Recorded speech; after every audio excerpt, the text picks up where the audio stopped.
আজ আমি ছুটি হওয়ার পর শর্টকাট রাস্তা নিতে গিয়ে রাস্তা ভুলে একটা ভয়ানক জায়গায় এসে পৌঁছে গিয়েছি।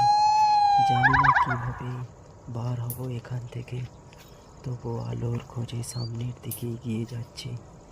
আমি একা আছি, আমার খুব ভয় করছে, তবু আল্লাহর নাম নিয়ে সামনের দিকে এগিয়ে যাচ্ছি। জানি না আমার জন্য সামনে আলো নাকি এর থেকে আরও বেশি অন্ধকার অপেক্ষা করছে।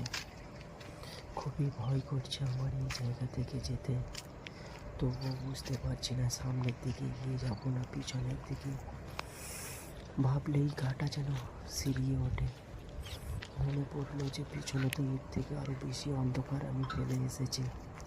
তো সামনের দিকে এগিয়ে যাচ্ছি একটু আলোর খোঁজে, একটু মনে আশা নিয়ে যে কিছু অন্তত খোঁজ পাবো সামনে, একটু হলেও আলোর খোঁজ পেয়ে রাস্তাটায় ফিরে যাব।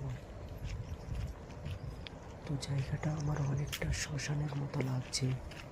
তো আপনাদের ভিডিওটা দেখে কেমন মনে হচ্ছে জায়গাটা, আমার মুখ দেখে আপনারা নিশ্চয়ই বুঝতে পারছেন যে আমি কতটা ভয় পাচ্ছি এই জায়গা থেকে যেতে। তবুও মনে সাহস থেকে আমি এগিয়ে যাচ্ছি সামনের দিকে। আমার যেন মনে হলো এখানে কিছু একটা আছে, কিছু একটা আমার গায়ে একটা কাঁটা দিয়ে উঠছে। আমি সামনে আলোর খোঁজ পেয়েছি, আমি একটু আলো দেখতে পেয়েছি সামনে। মনে হচ্ছে এখানে হাইওয়ে আছে সামনে। হ্যাঁ হ্যাঁ হ্যাঁ, সঠিক এখানে হাইওয়ে আছে, আমি পৌঁছে গিয়েছি।